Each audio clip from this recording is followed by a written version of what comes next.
WHAS 11 Good Morning Kentuckiana starts now with weather first. And at 6 a.m., taking a look at the radar this morning, we can see a lot of rain in our area. Just a reminder to grab that umbrella if you are going to be heading outside. And good morning, Kentuckiana. Thanks for waking up with us here on this Sunday. I'm Connie Leonard, joined by meteorologist Sam Gabrielli. And Sam, I tell you what, this rain, I think people are getting tired of it. There's a lot of rain out there. Yeah, we're talking about a lot of rain here, Connie. It's just like every single day has been a copy and paste. You know what's fitting? It's like the movie Groundhog Day. Every single day is the same thing. We're still picking up some more rainfall this morning. Looks like we're waking up to the heaviest pockets of rain along to the northeast of Louisville. This rainfall is going to continue to kind of shift in from north to south. Now, we're on the back edge of this low pressure. That also means cooler air is funneling in, and the secondary and it looks like just last-minute bands from this low-pressure system and storm system are shifting through this morning. Heavier band of rain on the east end of town here, right along the Watterson Expressway from Anchorage up towards Prospect, and that's denoted in that yellow and kind of orangish color on our radar. As we bump into southern Indiana, there's some steady rainfall from North Vernon towards Madison and Hanover as well, and even down to the south by the Parkway system from Bardstown and points south of there. We're still picking up some pretty light rainfall as we speak.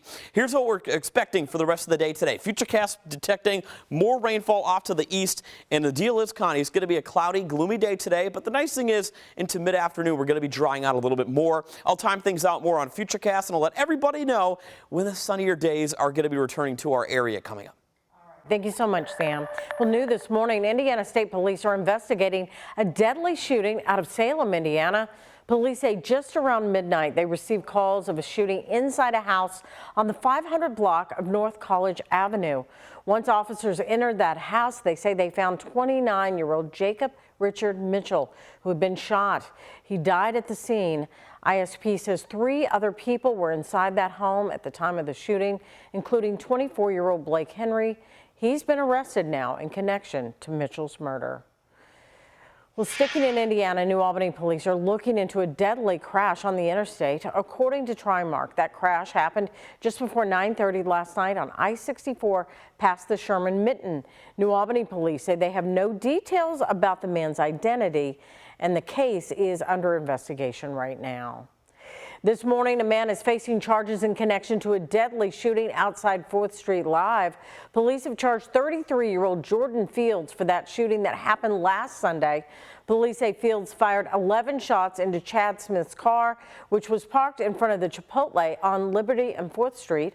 Police say Fields shot Smith multiple times, and he later died at the scene. Yesterday, police were on Garland Avenue when they saw Fields in the passenger seat of a truck. Now, according to court documents, officers attempted a traffic stop on the truck and Fields jumped out and ran, which turned into a chase. Police say while trying to bring Fields into custody, he resisted and even attempted to grab a responding canine's leg, trying to injure that dog. One officer suffered a broken hand, 2 detectives were scraped, and another officer suffered an injury to his shoulder.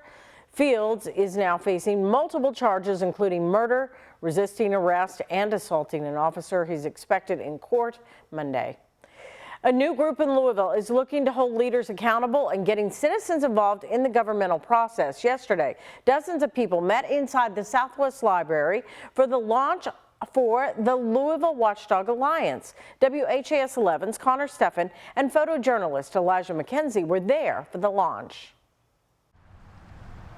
Looking for a solution born out of a long-standing issue. This group grew out of frustration with the planning and design process and seeing how broken it is. Dozens gathered inside the Southwest Library for the launch of the Louisville Watchdog Alliance. So this is a citizen-led group trying to educate other citizens on how to participate in planning and design, how to interact and communicate with their Metro Council people, and to advocate for accountability and transparency. The goal Saturday, a whole slew of things. To educate every Louisvillian on how our government works, from Metro Council races to 311 and design and zoning processes. Louisville resident Tina Burnell believes the result will be greater accountability. We see a lot of unrestrained development going on in our community. We see affordable housing being used to push a lot of projects through that aren't being well thought out and considering the future. Burnell says while things may appear broken to some, this work here will lead to a future where power is concentrated within the people and not the government. But the important thing is that we're not going to stay there. We want to use that experience to bring about some positive change. During the hours-long event, dozens of attendees asked questions to shape a better understanding of how to effectively participate in governmental processes. As one of its first public meetings drew to a close, Burnell said the Watchdog Alliance is already making an impact. We have successfully fought a couple developments and a bait and switch, things that we think are not appropriate and not fair to the community. That has been met with a lawsuit from a developer. But we hope to get citizens in this community a fair shake in the process. Our voices should matter. As this group works to sharpen their voices, hope remains high for a better future across the metro. In Louisville, Connor Steffen, WHAS11 on your side. For more information on the Louisville Watchdog Alliance or links to get involved, you can head to our website, WHAS11.com.